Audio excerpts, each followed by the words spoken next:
10월 4일 일요 본문을 시작하도록 하겠습니다. 부처님 말씀 함께 하겠습니다. 수단입바다 단미가이경 28번 개수입니다. 화환을 걸치지 말고 향수를 쓰지 말라. 화환을 걸치지 말고 향수를 쓰지 말라. 적당한 깔개를 깐 바닥이나 침상에서 자라. 적당한 깔개를 깐 바닥이나 침상에서 자라. 이것이야말로 여덟 고리로 된 보살이다. 이것이야말로 여덟 고리로 된 보살이다. 괴로움을 끝낸 깨달은 님의 가르침이다. 괴로움을 끝낸 깨달은 님의 가르침이다. 화환을 걸치지 말고 향수를 쓰지 말라. 적당한 깔개를 깐 바닥이나 침상에서 자라. 이것이야말로 여덟 고리로 된 보살이다. 괴로움을 끝낸 깨달은 님의 가르침이다. 화환을 걸치지 말고 향수를 쓰지 말라.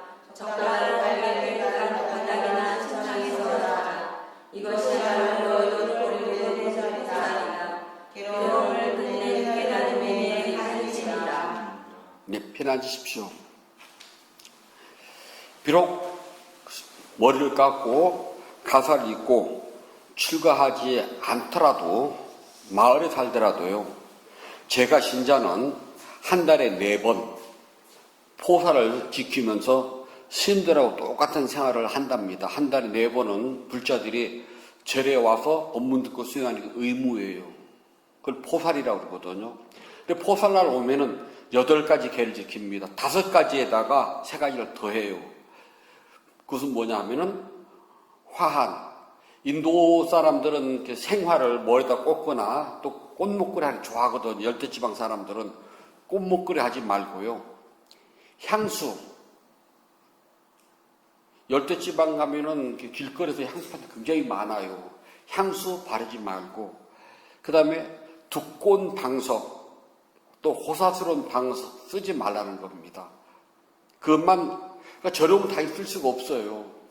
우리는 이제 손방석을 쓰잖아요. 근데 부처님 법에서는 손방석을 써서는 안 돼요. 왜냐하면 손방석 하나면 옥 한 벌이죠. 옛날 같으면은. 그래서 법에서는요, 솜으로 만든 좌구, 방석은 쓸 수 없게 돼 있어요. 근데 이제 우리는 솜으로 만든 방석을 막 1개, 2개, 3개 막 푹씩 보이잖아요. 두꺼워서는 안 돼요. 얇아야 돼요. 그리고 앉아보시면은요, 두껍게 깔았다 엉덩이 안 아프냐? 아픈 건 똑같아요. 맨바닥에 앉거나 두꺼운 걸 깔고 앉거나, 우리의 몸은 지대로 구성됐잖아요. 지수, 화풍이요. 그 중에서 지대는 딱딱한 뼈는 물렁한 살을 뚫고 나가려는 성질이 있기 때문에 앉아있으면은 이 뼈가요, 눌리는 힘에 의해서 엉덩이는 푹신한 방석이 안 나, 딱딱한 방석이 안 나, 맨바닥이 안 나, 똑같아요. 그래서 이 8개를 잘 지키면 비록 마을에 산다 그래도 출가한 스님들과는 다를 법이에요. 도깨닫는 똑같아요. 어떤 장소에서 누군가를 만나거나 소개를 받을 때 그 사람이 한 번 만나고 말 사람도 있고 자주 만날 사람도 있어요. 장사를 하는 사람들이 보면 안다네요. 한 번 오고 말 뜨내기 손님인지 계속 올 손님인지 그거를 잘 가리면 장사를 잘한답니다. 예전에는 이제 시골 가면 그 차부라고 그래가지고서 왜 CF 정류장 있잖아요. 거기서 내렸다 가는 사람들은 다 거기가 뜨내기 손님이거든요. 근데 장날 나가면은 장날마다 오는 이른바 장돌뱅이 아저씨도요, 단골 손님인지 뜨내기 손님인지는 알아요. 그래 장사를 하잖아요. 그래서 처음 만날 때는 서먹서먹하고 좀 그래요. 왜냐하면은 저 사람이 성격이 어떤지 나하고는 뭐가 다른지를 모르기 때문에 이렇게 틈을 둔답니다. 첫 번째,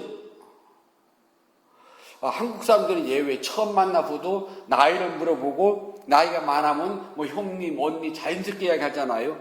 뒤 막 돌아서 남남이지만은. 그래서 서로가 마음을 터놓기 전에는 깊은 이야기 하기가 힘들답니다. 그냥 어느 정도 서로가 이제 인사치레, 그야말로 인사치레 얘기만 하고 말아요. 청춘 남녀가 소개팅을 하잖아요. 그러면은 서로가 속내를 모르기 때문에 말하기 어렵답니다. 그 중에서도 내가 누구라는 것을 확실히 보여주고 좀 뭔가 상대방으로 하여금 탁 끓이는 게 있도록 하지 않으면 청춘 남녀들이 다음에 또 만날 소리 하겠어요. 한 번 만나러 끝이죠. 근데 처음은 서로가 써먹써먹하고 어렵고 힘이 들지만 한 번 만나고 두 번 만나고 마음이 통하게 되면은 호감을 갖게 되고, 그리고 자주 사람을 계속 만나다 보면은 그 사람이 친해져요. 그래서 어떤 사람이든지 자주 만나 자주 보면은 다 예쁘답니다. 아무리 잘생긴 사람이라도 어쩌다 보면은요, 그 사람이 잘생긴지 몰라요. 매일매일 보면은요, 그 얼굴도 예쁘답니다.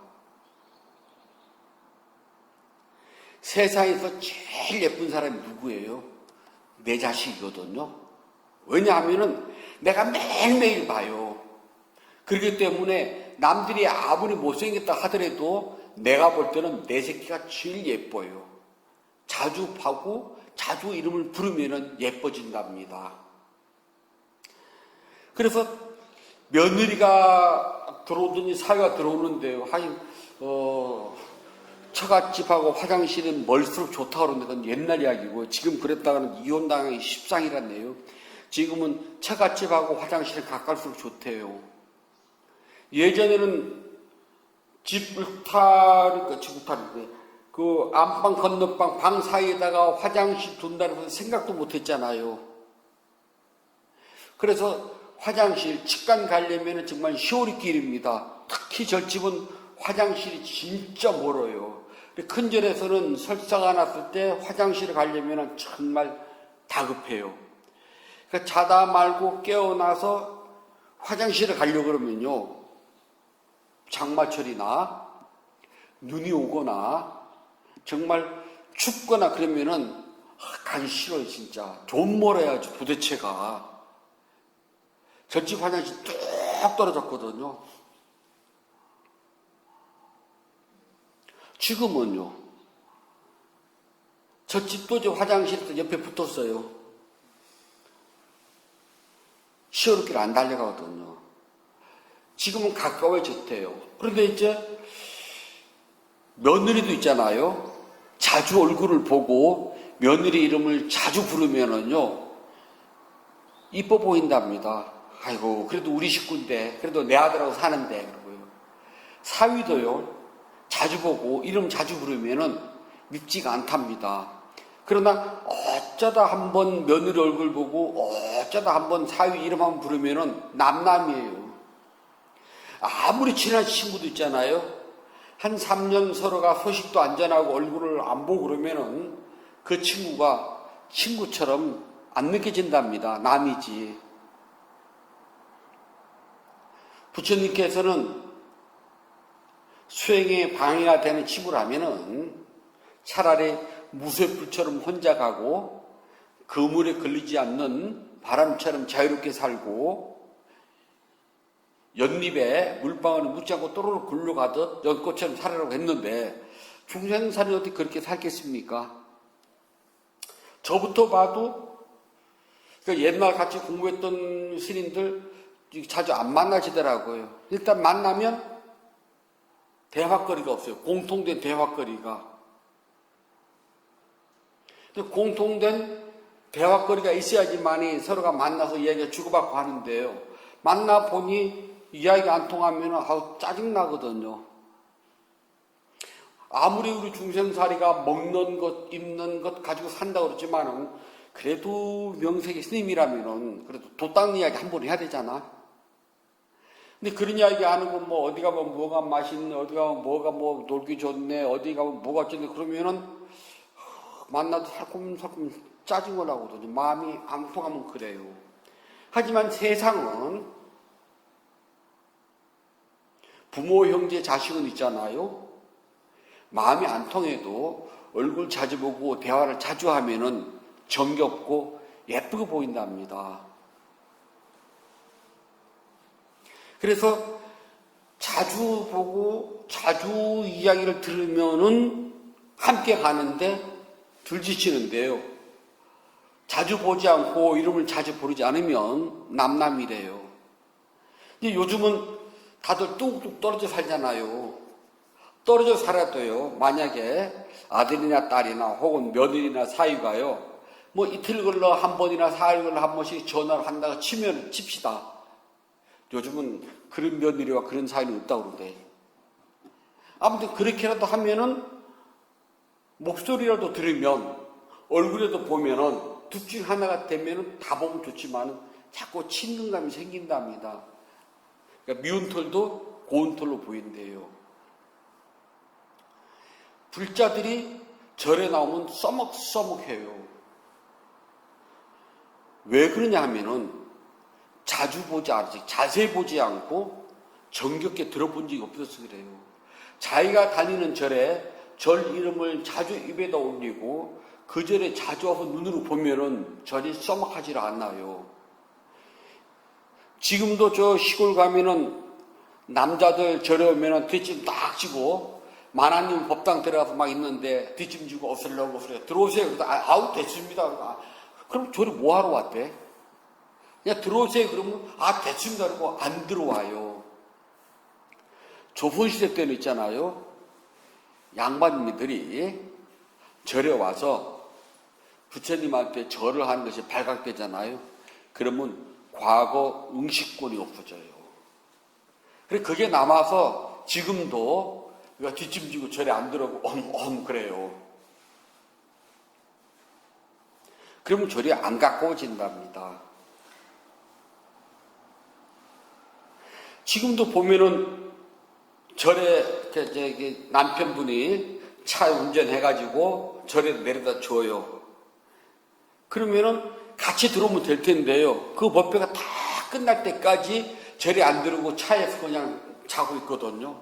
그러면은 법회를 보고 점심도 같이 먹어가지고 하면 좋으련만 또 나가 급해. 왜 그럼 기다리고 있다고 그래요. 들어오셔서 같이 점심 드시라고 그래요. 그래도 그게 싫대요. 그러면 불교 안 믿어요? 그러면 그건 아니지만 써먹한 이유는요, 자세히 보지 않고 자주 듣지 않으면 써먹해요. 그래서 최소한 일주일에 한 번씩은 전철에 꼭 오시라는 이유가 있어요. 그런데 우리는 초하루날 한 번 목표를 하잖아요. 그래서 한 번 빠져버리면은요, 2달에 한 번이라고. 그렇게 절오면은 절이 멀어져요. 최소한 내가 다니는 절 이름을 입에다 자주 올리고 그 절에 어디에 무엇이 있나를 알아야 돼요. 그렇지 않으면 절은 자꾸 멀어져요. 절집 살림을 도깨비 살림이라고 그래요. 도깨비 살림. 불자들이 와서요, 끈에 쓰고 난 다음에 제자리다가 넣어놓으면 되는데, 끈에 쓰는 건 내 마음인데요, 갖다 놓는 것도 내 마음이에요. 그래서 다음에 보면 막 뒤죽박죽으로 돼 있어요. 어디에 뭐가 있는지 정작 살고 있는 스님들이 보면 몰라요. 또 예를 들어서 절에 뭐가 필요해가지고서 이러이러한 것 좀 해야 됩니다. 그러면 불자들은요, 스님 그거 뭐하러 해요? 필요도 없는데 그러거든요. 필요 있는지 없는지를 누가 알아요? 어쩌다가 절에 와서 한 2시간 동안 휘리릭 가버리는 사람이 알겠어요? 365일 거기서 사는 사람이 잘 알겠습니까? 제 일생 딜레마입니다. 뭐가 필요해가지고서 절에 이걸 해야 돼요 하면은 불자들은요, 우리 절 말고 다른 절은 그래요. 스님 그거 뭐가 필요해요? 그래요. 예를 들어서 화장실이 좀 그래요. 이거 좀 고쳐야 되겠어요. 새로 싹 뜯어. 그러면 이제 스님들이 그 돈 가져오진 않잖아요. 그러면 이제 불자들은 이거 지금도 괜찮은데 왜 어때서 그러거든요. 당신네들이야 한 달에 한 번 와가지고 2시간 절에 가니까 일 안 보고 갈 수도 있어요. 절에.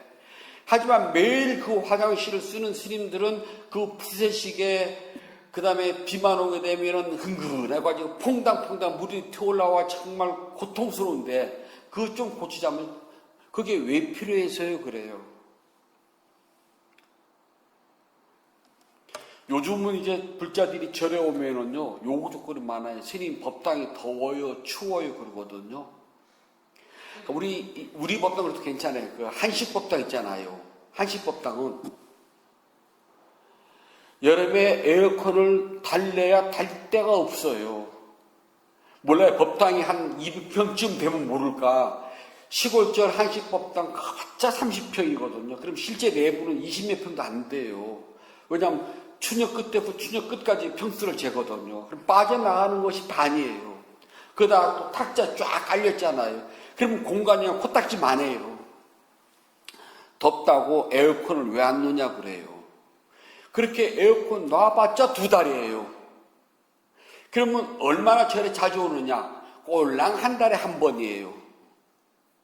그러면 한 달에 2번 쓰자고 에어컨을 다는데 어디다 놓냐는 거예요. 그렇다고 그 한식법당 천장에다 달아요? 벽에다 세워야 되거든요. 그러면 안 그래도 좁았던 법당. 저는 한국절에 제일 못마땅한 게 막 방석 그냥 막 쌓아놓는 거예요. 이건 도대체가 나간 놈이 집구석이 아니고 그 뒤는 청소도 안 해서 정말 막 쥐똥에다 버려 득식을 거리거든요. 법당 들어가면 성스럽다는 분위기가 안 나. 전 지금 열애양파 제일 마음에 안 들죠. 방송통이. 아 진짜 마음에 안 들어요. 그나마 저희는 깔끔해요. 그나마도. 성스러운 법당에 잡동사는 놓지 말자가 평생이거든요. 그냥 깔끔하게 예배하는 장소 끝.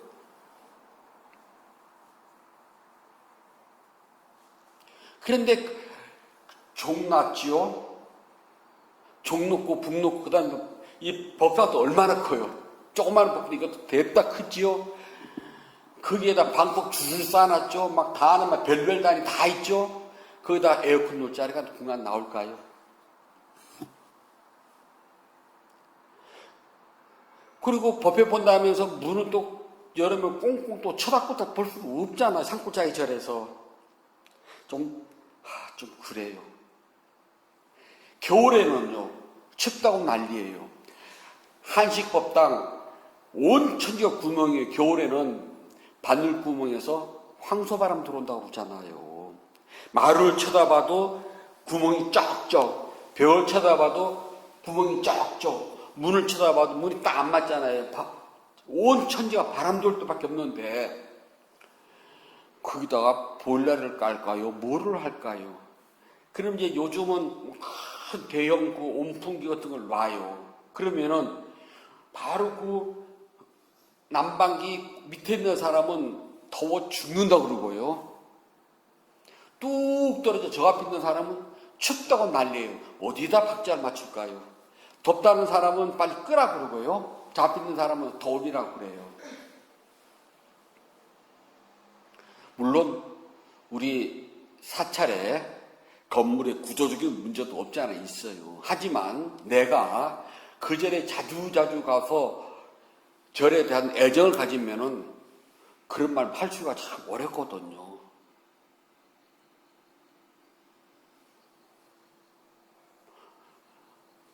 우리 절에 어떻게 돌아가는지, 우리 절에 무엇이 있는지, 무엇이 없는지, 장기적으로 무엇이 필요한지 불자들은 전혀 개념 없습니다. 이유는 절에 자주 가지 않기 때문에 자세히 본 적이 없고 정겹게 들어본 적이 없어요. 그래서 절을 가도 써먹해요. 우리 절이라는 개념이 없어요. 제가 제일 무서워하는 사람, 스님 많이 하는 불자들, 이 절 저 절 많이 하는 불자들 제일 무서워요. 왜냐하면 그동안 절집중 57년 살았거든요. 꼭 저울질을 해요. 어느 절에 가면 밥이 맛있다고. 아니 지금 이 밥을 먹으면서, 지금 열애양사 밥을 먹으면서 어머나 열애양사 비빔밥보다는 홍길동사가 더 비빔밥이 맛있는데, 아니 그 절 가지고 왜 여기 와서 타령을 왜 하는데? 그럼 네 손으로 하든가. 그럼 불자님 하세요. 저는 그러거든요. 그럼 무슨 스님이 그러냐고 안 와요. 오든지 말든지. 그거 되게 괘씸하잖아요.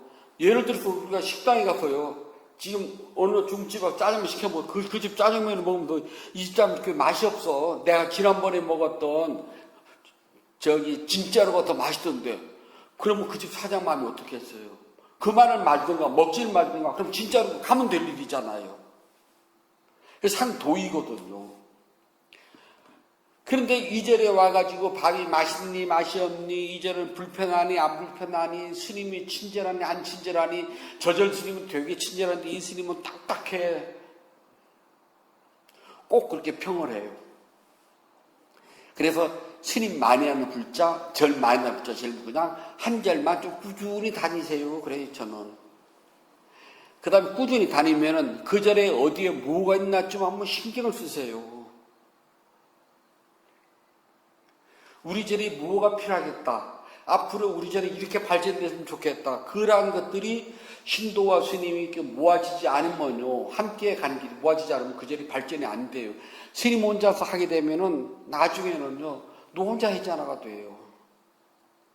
그러니까 지금 한국 절에서 제일 문제가 그겁니다. 스님하고 신도들하고 따로 놀아요. 함께 손잡고 가야 되는데 그렇지가 않다는 겁니다. 그래서 절은 그 절에서 정해놓은 법회 날, 부처님 법에서는 4번이에요. 한 달에. 무조건 4번입니다. 그날은 와야 되는데 우리나라는 한 달에 한 번, 많이 다니는 데는 초하루 보름날. 그나마도 몇 대일까요? 제가 아는 어떤 절은 신도들 카드는, 카드 수에 따른 신도 수는 되게 많아요. 한 3,000매 돼요. 그러니까 신도가 3,000명이라는 소리거든요. 3,000 가고. 근데 법회 날은 한 20명 와. 이게 무슨 소리예요? 그래서 저는 그래, 스님 싹 분류를 해가지고, 그냥 몇 년 안 온 사람 거는 다 이렇게 폐기 처분해버려. 그럴 수는 없대요.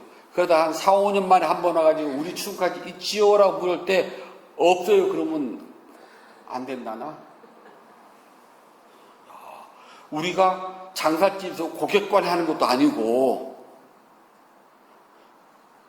고객 관리하는 영업집은 그렇게 하잖아요. 그것도 아니고 몇 년 만에 꼴랑 한 번 와가지고 내 거 있어요 하는 사람이 과연 이 절 신도로 말할 수가 있나요? 전 그러거든요. 그럼 저보고 그래서는 안 된대. 그럼 못 산대요. 난 그렇게 하고도 살 수 있어. 걱정하지 마. 그래요. 저 살잖아요. 잘 살고 있잖아요. 보니까 제가 제일 잘 먹고요. 제일 여유롭고요. 제가 제일 보람차게 살더라고요. 그렇게 안 또 살아. 좀 그러거든요.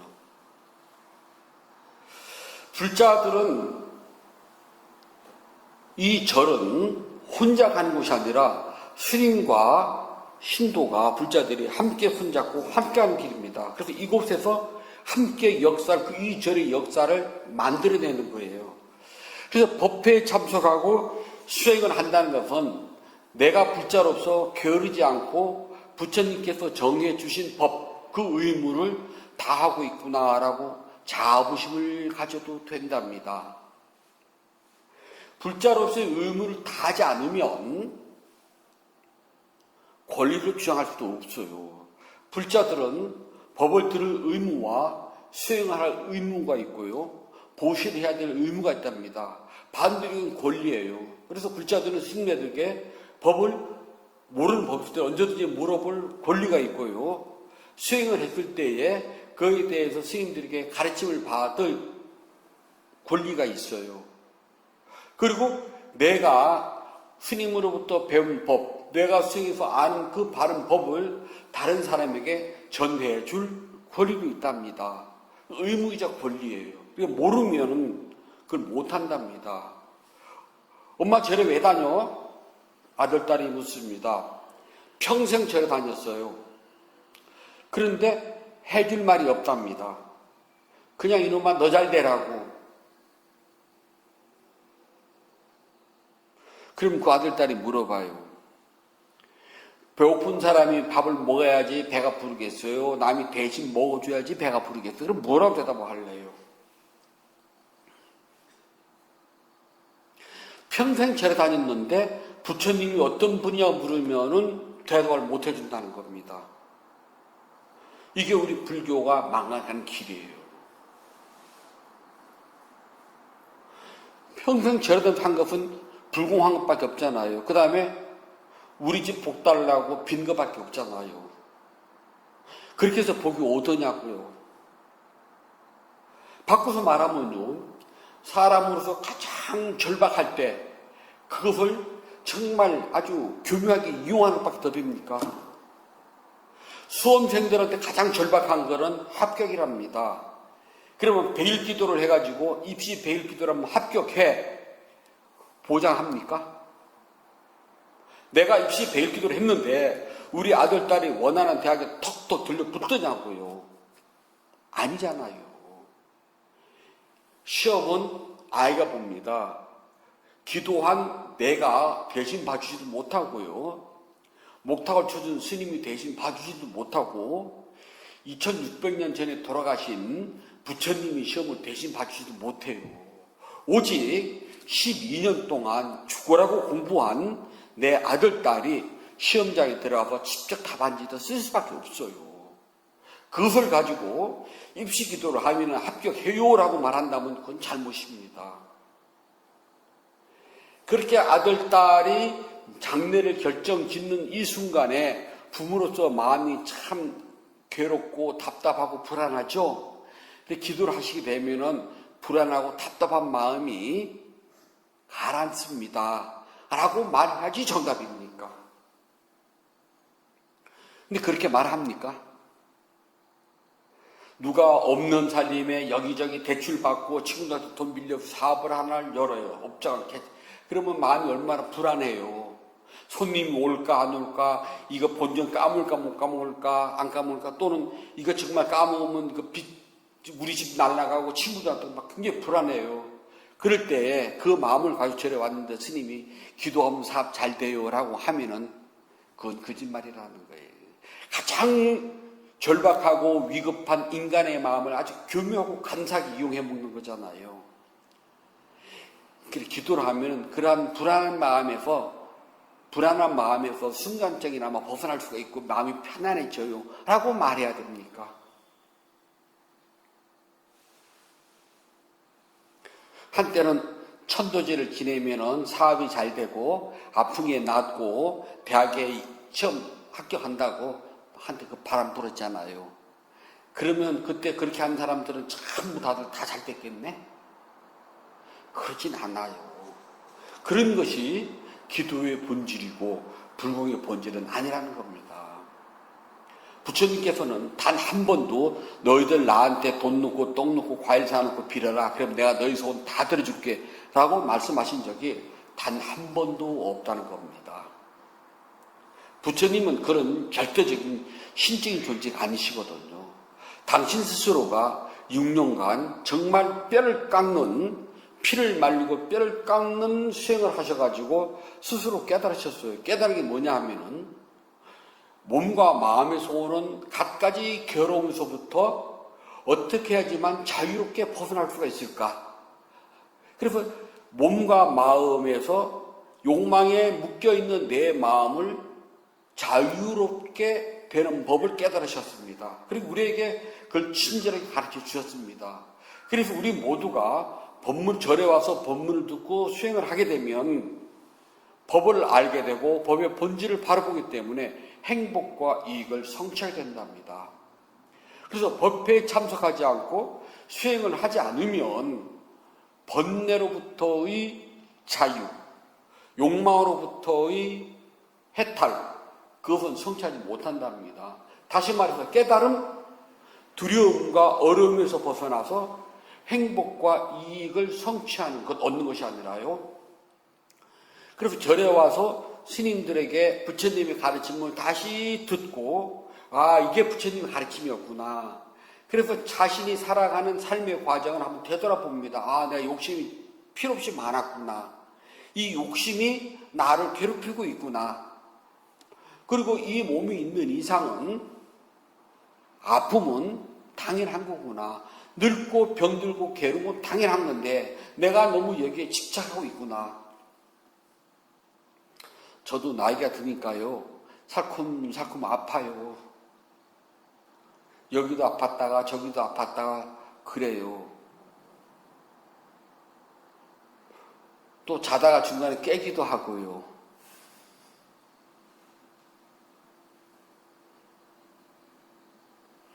이게 우리가 가지고 있는 육체, 생명의 본질이랍니다.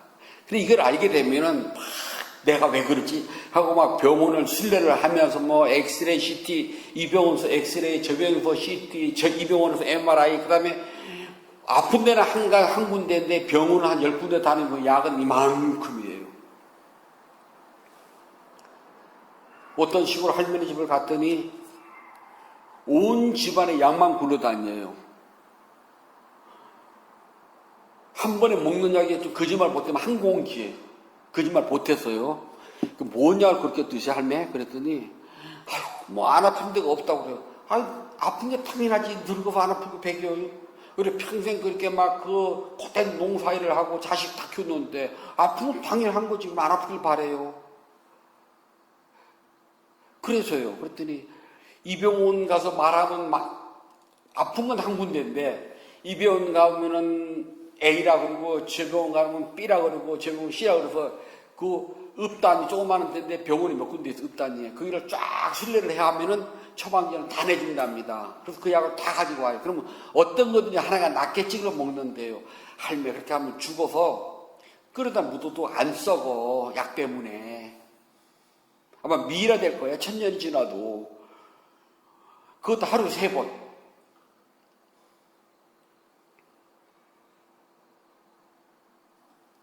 근데 평생 절에 다니셨거든요. 중요한 거는 이 몸은 내가 아무리 피하려고 해도 늙고 병들어 가요. 그냥 남한테 신세지 않을 정도로 내가 약을 먹고 병원 가는 뭐라고 안 하겠어요. 근데 아픈 건 한 가지인데 온 동네 병원 다 순례를 해야지 그 약 다 먹어봤자 그렇잖아요.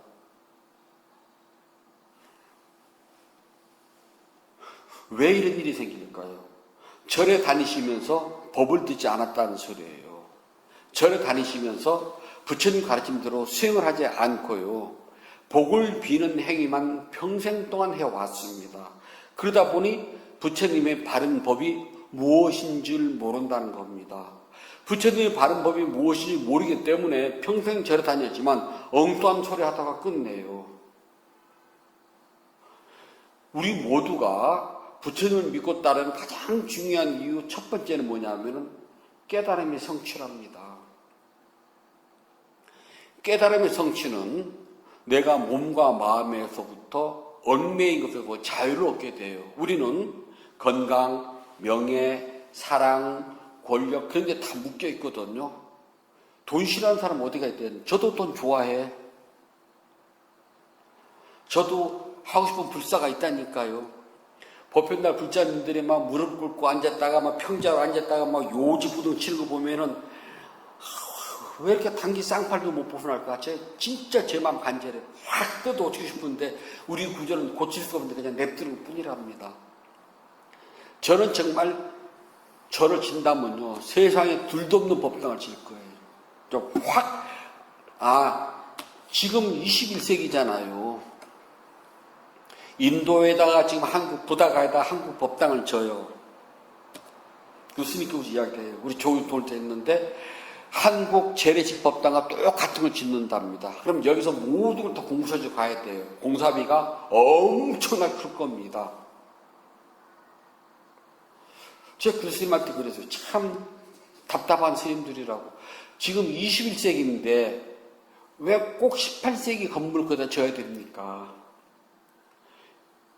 정말 인류 설계사한테 맡겨가지고 대한민국을 21세기 대한민국을 대표할 수 있는 디자인의 설계를 해가지고 그렇게 지면은 그 현지에서 모든 재료가 조달이 될 것이고 그럼 공사 기간도 공사비도 전략되고, 한국은 이렇게 앞서간 건물이나 보여줄 텐데, 왜 거기다가 꼭 불국사 그대로 질 생각을 하고, 그렇게, 생각이 그렇게밖에 안 들어갈까 그래요. 저 불사는 스님 보면 진짜 안타까운 게 그거예요. 왜 18세기에서 못 벗어날까? 지금 21세기잖아요. 18세기는 화장실 뚝 떨어져 저 시오르길이지만 지금은 자기 방 옆에도 화장실 두잖아요. 현실은 그렇게 살면서 왜 법당은 18세기를 지어야 되는데 진짜 전 이해가 안 돼요.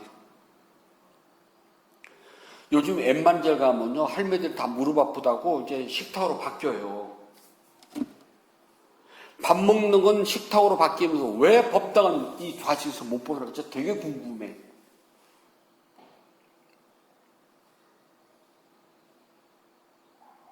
우리가 그런 것조차도 불자들하고 논의를 해본 적이 없어요. 저 함께 가지 않는다는 소리랍니다.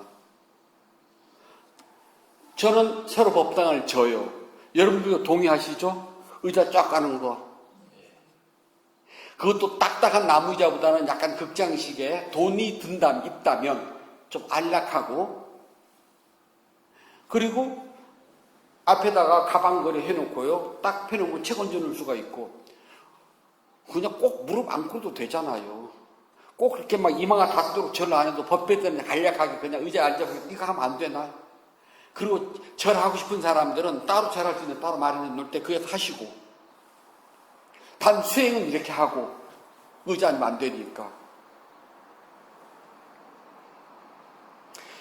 그리고 불자들이 절에 오면은 옷 갈아입을 때 해주면 안 되나? 탈의실 해가지고 요즘 저 목욕탕처럼 쫙 세워놓고요. 그래서 자기 옷 벗어놓고 띠릭 하고 수행복 갈아입고 끝나고 나서는 샤워 딱 하고 옷 딱 갈아입고 하면 절이 안 돼. 그렇게 해놓으면 절이 안 되나? 망하나?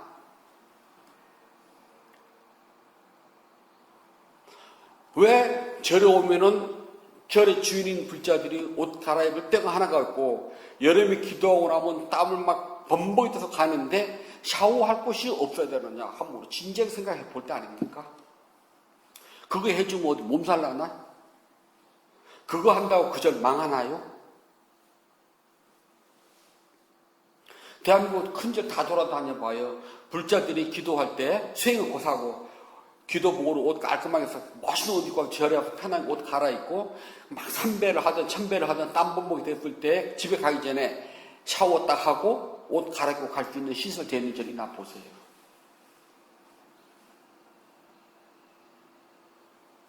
절은 스님들이 살지만 불자들하고 함께 살아갈 수 있도록요 서로가 손잡고 가야 되거든요.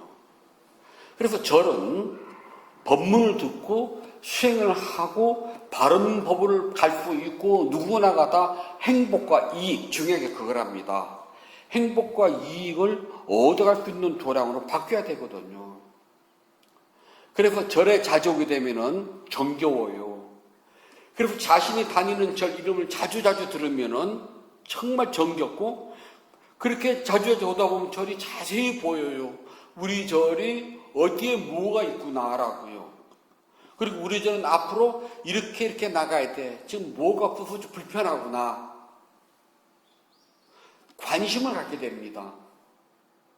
절은 불자들이 관심을 가지지 않으면 그 절이 발전될 수가 없어요. 그래서 절에 자주 오시게 되면은 6가지 이익과 행복이 있다고 부처님께서 말씀해 주셨습니다. 첫 번째는요, 절에 자주 오시게 되면은 법문을 듣고 의미를 몸으로 알게 됩니다. 체득 그러는데요. 비디타, 체득.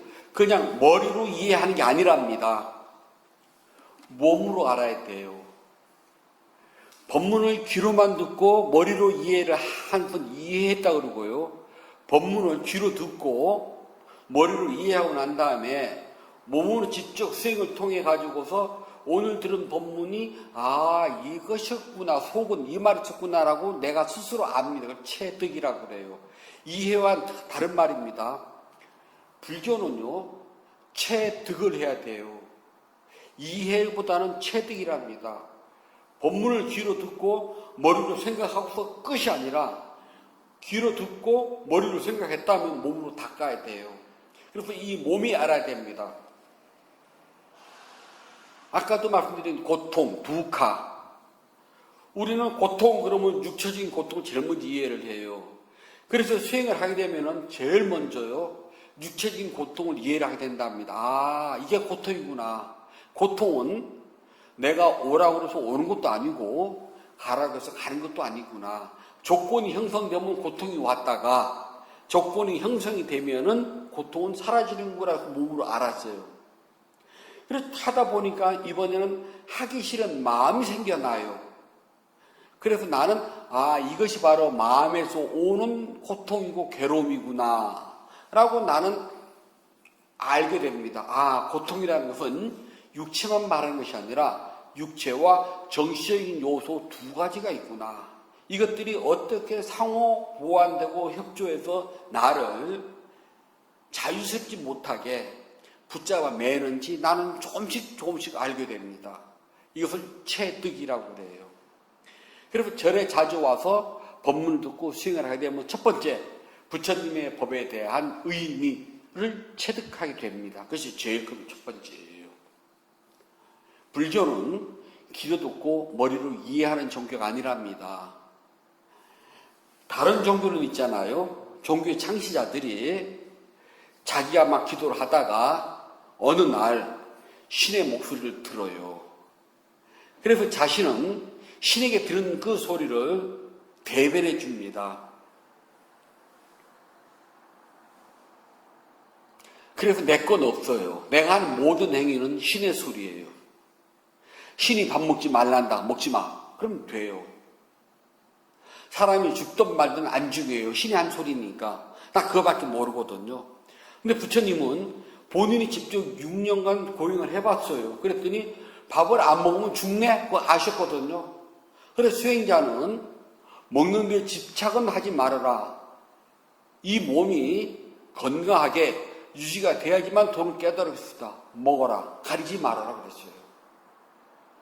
그래서 스님들은 불자들이 올리는 모든 공양은 이유 없이 받아 먹어야 될 의무밖에 없어요. 당신 해봤거든요. 그래서 불교는 귀로 듣고 머리로 이해하는 것이 아니라 귀로 들었으면 몸으로 이해를 해야 돼요. 그렇구나라고요.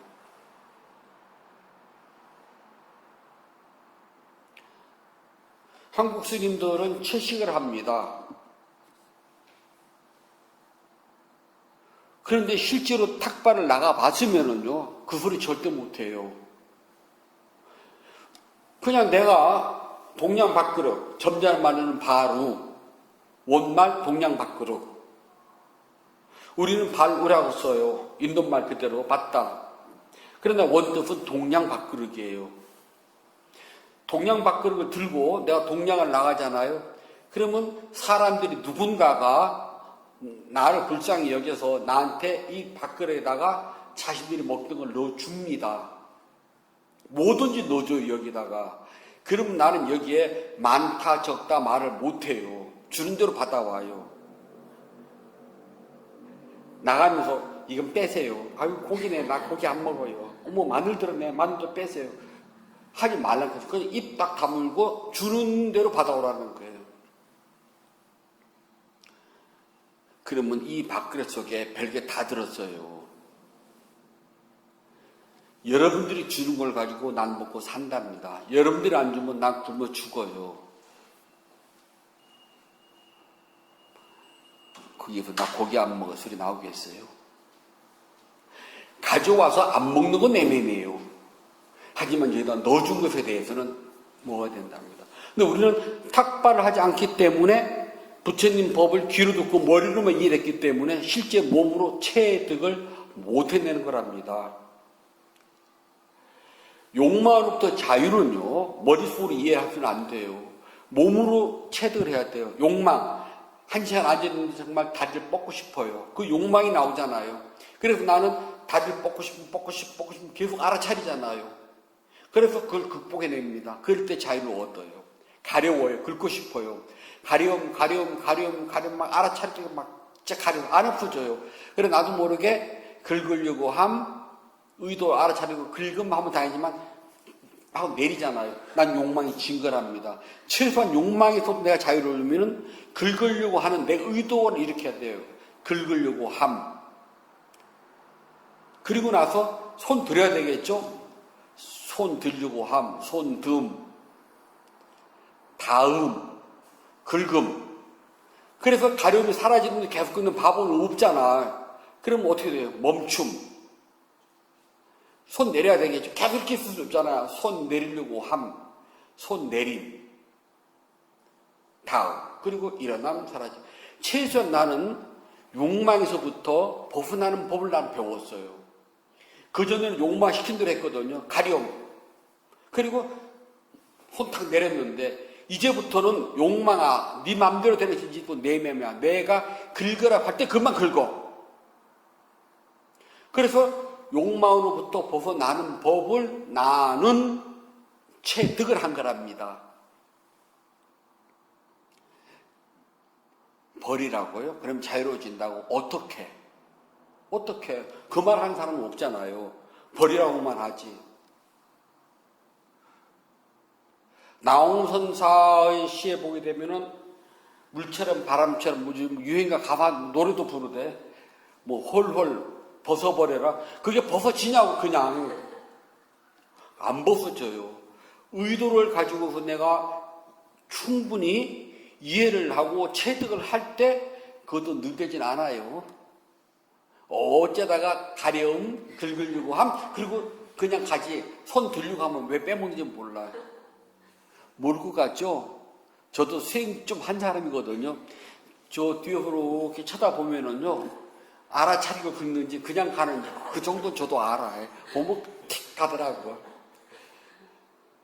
긁으려고 안 하잖아요. 그리고 보고할 때 그런 말 한 번도 안 나오잖아요. 여기는 긁었는데 왜 보고할 때 빼먹는데? 전 이해가 안 돼. 그래서 체득이 중요해요. 괜찮아. 좀 더 하면 다 돼요. 걱정하지 마라. 저도 처음부터 그렇게 안 될걸라. 두 번째는요, 법을 의미를 알고 체득을 하게 되면 환희, 기쁨이 생겨요. 그래서 처음 생기는 이 환희는요, 얕답니다. 그래서 따루나 삐띠 그래요. 그게 오래오래 가는 것이 아니라요, 그냥 빤딱 했다가 행 말아요. 내가 알아차렸어. 끝. 좀 수행이 되는 것 같아요. 오늘따라 왠지 다리도 안 아프고 왠지 되는 것 같아요. 그것도 오늘 하루 종일이 아니라 이번 시간만, 아니면 지난 시간만. 그걸 보고 우리는 얕은 환희라고 그래요. 얕은 환희가 자꾸 쌓여야지만이 깊은 환희가 돼요. 처음부터 이따만은 깊은 환희 안 와요. 마치 바닷가에 파도가 들락날락 하면서 한번 크게 탁 치잖아요. 그렇게 일어난답니다. 거기 조금씩 계속 쌓기만 하면 돼. 그래서 자주자주 절에 나와서 수행도 자주자주 하다 보면 정적고 자세히 보게 돼요. 세 번째는요, 법을 알았다는 옅은 환희에서요, 희열이 나타나요. 여기 대해서는 강력한 마음의 작용 때문에요. 정말 강한 기쁨. 그래서 이거는요, 바라와 삐띠라고 그래요. 아까는 얕은 거였지만 지금은 깊어요. 막 갑자기 앉아있는데 우리가 이제 PT가 나타나는 것도 여러 가지가 있어요. 예를 들어서 여러분이 혹시 기도하시죠? 한국절에서요. 예전에 해보셨다면 예를 들어 뭐 관음기도 같은 거, 그래서 막 서가지고 관전부설가지고 막 기도를 하다 보면 갑자기 다리에 모기가 무는 것처럼 간질간질 막 가려울 때가 있지요. 그때 모기가 있느냐? 모기는 없어요. 그런데 꼭 모기가 무는 것 같다. 얼굴도 막 벌레가 기는 거 기억 안 하고 간질간질 하잖아요. 그런 것들이 아주 얕은 PT에서 오는 일종의 현상들이거든요. 그때 이거 하면 끝이에요. 그것을 가려움하고 알아차리고 넘어가야 되거든요. 즉 욕망이 나를 시험에 보러 왔거든. 그래서 몸에서 일어나는 크고 작은 모든 현상은 반드시 이름을 붙여서 알아차리는 이유가 있어요. 또 그렇게 다 보고를 해야 돼요. 근데 그 보고는 안 하더라고. 다. 제가 하면 계속 쳐다보거든요. 우리 손이 막 갈라놨잖아요. 문소리 안 나요. 딱 보면 저 갈라놓은 이유가 있다는 거 다 보이거든요. 숨소리만 들어도 알아요. 뒤에서요, 이렇게 숨소리만 들어보면 지금 제대로 하는지, 망상 피우는지, 하기 싫은 거 억지로 안 짓는지, 그건 조금 알아. 아무튼, 그렇게 이제 아주 얕은 환희가 생겨나고 계속 알아차리면 그 다음은 아주 깊고 강렬한 환희가 와요. 그러니까 희열이라 그래요. 환희보다 강한 것. 네 번째는요, 이 희열이 왔다 갔다 점점 세져요. 쭉 가는 것이 아니라 왔다 하다 보면 그렇잖아요. 다리가 아팠다가 안 아팠다가 그러잖아요. 망상이 생겼다가 한순간에 쫙 사라져가지고 알아차리면 잘 됐다가 좀 잘 되는가 싶으면 서너 번 일어나면 사라졌던 망상도 쫙 오잖아요. 그렇게 왔다 갔다 반복해요. 그러다 보면은 어느 순간에 마음이 편안해진다는 거, 경안이라 그래요. 빠싸디, 마음이 치우치지 않아요. 이 경안이 와야지만이 그렇게 아팠던 다리도 한순간에 쫙 풀려요. 뭐 말 안 해도. 그렇게 다리가 저리고 아팠는데 한순간에 그냥 그 다리가 돌덩이처럼 이러다 죽는 거 아니야? 생각이 들을 정도로 딱딱하게 굳었던 다리가 정말 한순간에 마치 물고가 터지듯이 唰 있지요, 그런 적이? 막 조금 전만 해도 막 하기 싫으면 막 졸리기도 하고 아픔도 나고 뭐 허리도 아프고 막 하기 싫어 죽겠는데 어느 한순간에 마음이 갑자기 고요해지면서 알아차리게 분명하게 확 떠올라요. 너무나 재미있어요. 짧아서 다리지. 그 순간 우리가 경안이라고 그래요. 치우치지 않는 마음. 이것이 하다 보니 계속 생겨요. 점점 늘어나가지고 1시간 내내 하루 종일 한 달 내내 해도 이게 계속 유지돼야 돼요. 그러면 수행이 너무 재미있어요. 어쩌다 한 번 맛본 그때 내가 언젠가 그때 마음이 한순간 고요해지고 그 한순간 몸이 굉장히 편안해졌거든. 그걸 늘 기억을 하세요. 그래서 가장 지치고 힘들 때는 그때 그것을 생각하시면은 극복이 쉽게 된답니다. 그래, 내가 그렇게 다리가 막 아팠는데 그 순간, 어느 순간 언제인지 모르지만은 다리가 아프면 그냥 마치 막혔던 뚝이 터지듯이 물이 쫙 빠져나가고 마음이 편안해지면서 알아차리면 막 저절로 된 적이 있었어. 난 그런 사람이야. 나 그렇게 해봤거든? 그 마음을 늘 가지고 계셔요. 그러면 수행은 조금씩 나아진답니다. 자, 다섯 번째는요, 이제 경안까지 얻게 되잖아요. 그럼 다섯 번째는 편안함이 넘어가서 숙화, 진짜 마음이 행복해져요. 그냥 세상의 모든 일이 다 싫어요. 그래서 수행을 하다 요때쯤 되면은 그냥 가정생활도 다 귀찮고 다 귀찮아. 나 오직 수행만 하고 싶어. 저래 살고 싶고 이런 마음이 와요. 그 다음에 그냥 내가 가진 모든 것들을 전부 다 그냥 보시해도 그냥 시원찮아. 그냥 달라면은 내 팔도 잘라줄 수가 있고 달라면 내 간도 뽑아줄 수가 있을 정도로 마음이 그냥 널널해져요. 이제 수행 이때가 돼야지만 이제 수행에 이제 참맛 조금씩 나와요. 마음이 정말 뭐를 봐도 미소밖에 안 나와요. 얼마 안 나와서 하셨대요. 근데 이것이 점점 더 커지고 점점 더 확장이 되면은 이때부터 삼매가 시작됩니다. 본삼매. 그러니까 이것을 경험하지 못한 상태에서 삼매 어쩌고저쩌고 다 이건 귀신 신나라 까먹는 소리. 귀신 신나라기요. 옛날에 노망든 시골 할배 하나가 밤에 있으니까 보샥보샥 소리가 나거든요. 예전에는 이제 그 마루에다가 이렇게 종자 다 이렇게 매달놨잖아요. 옥수수도 한 대 묶어놓고 씨나락기 묶어놓고 그랬잖아요. 근데 할배가 누가 와가지고 저 씨나락을 까먹으면은 내년 농사 못 지면 굶어 주잖아요. 근데 할배가 부쩍 소리만 나면 자꾸 나가서 쳐다보는 거예요.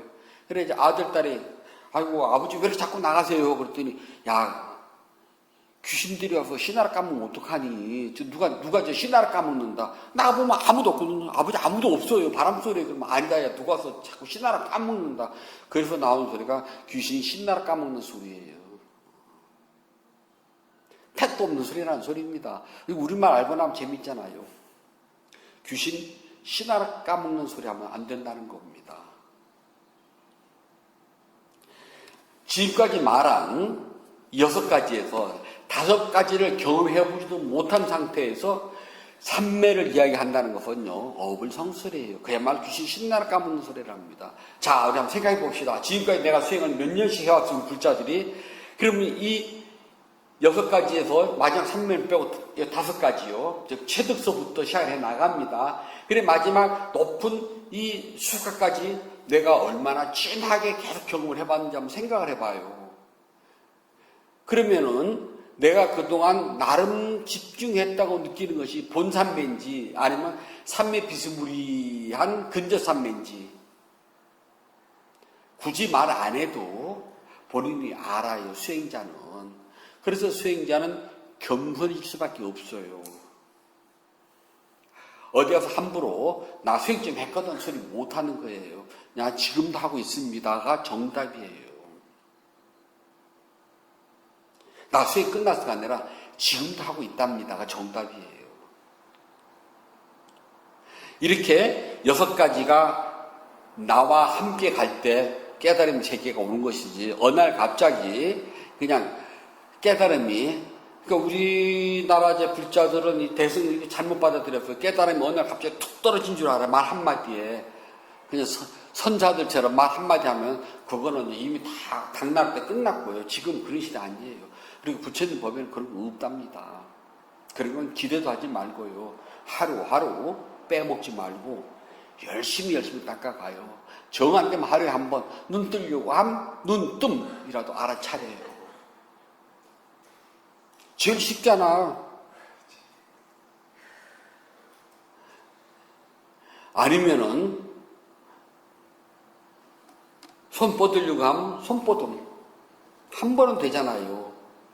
문고리에 손이 다음, 돌림, 잡아당김 했잖아요. 칫솔질 하잖아, 양치질. 양치질 하려고 한 번 의도가 들어갔잖아요. 모든 데다 의도가 다 붙일 수가 있어요. 의도를 붙이는 순간 나는 욕망으로부터의 자유롭게 되는, 즉, 그전에는 욕망이 나를 시켰는데 이제는 내가 욕망을 조절할 수가 있어요. 그게 의도랍니다. 그래서 수행을 하다 보면은 자연스럽게 의도가 붙게 되고 의도에 의해서 나는 움직여요. 즉 내가 하고 싶을 때만 한다는 소리랍니다. 나중에는 화내려고 하고 화내도 돼요.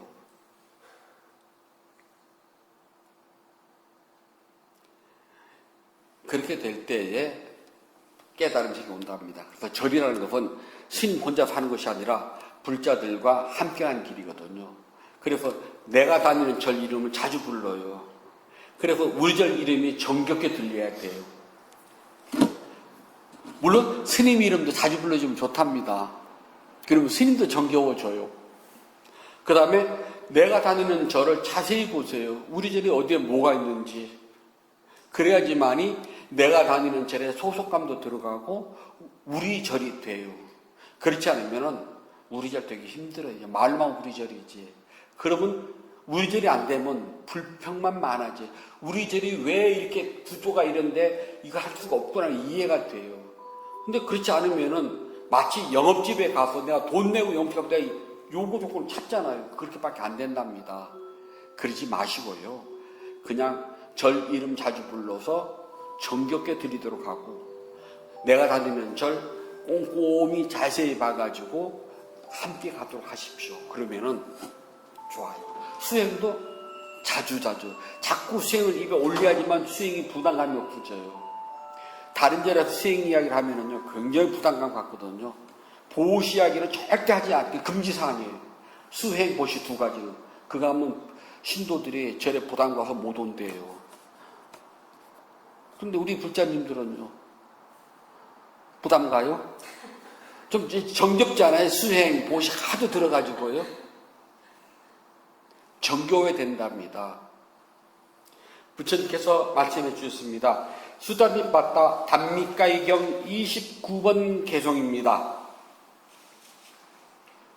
그러므로 각각 보름 기간에 제14일과 제15일과 제8일에 포사를 닦으라.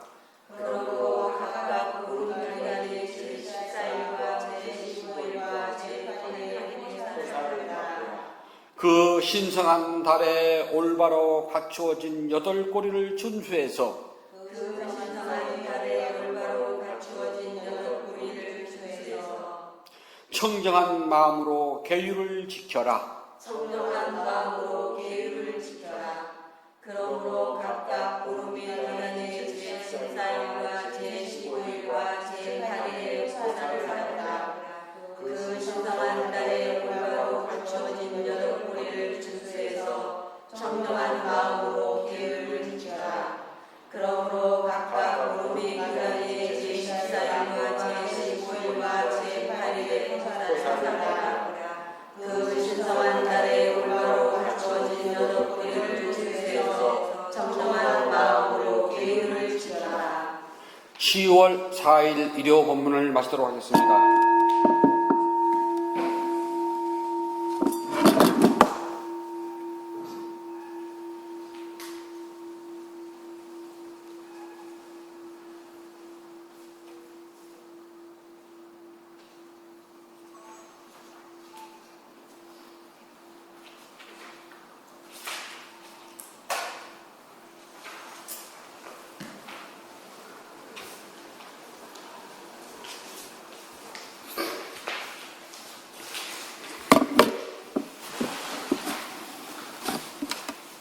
법회 회향송 함께 하도록 하겠습니다.